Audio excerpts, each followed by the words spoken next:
Courier service വഴി പാഴ്സലായി രാസലഹരി എത്തിച്ച engineering വിദ്യാർത്ഥിയെ പാവർട്ടി പോലീസ് പിടികൂടി. ചാവക്കാട് ചക്കങ്കണ്ടം സ്വദേശി കറുപ്പം വീട്ടിൽ 22 വയസ്സുള്ള ഷറഫുദ്ദീനെയാണ് പോലീസ് അറസ്റ്റ് ചെയ്തത്.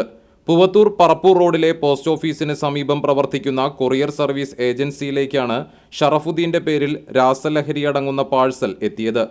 UPSനുള്ളിൽ രഹസ്യമായി ലഹരി ഒളിപ്പിച്ച നിലയിലായിരുന്നു.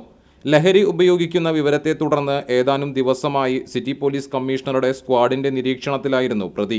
സ്ക്വാഡിന്റെ സഹകരണത്തോടെ പാവർട്ടി പോലീസാണ് പ്രതിയെ പിടികൂടിയത്.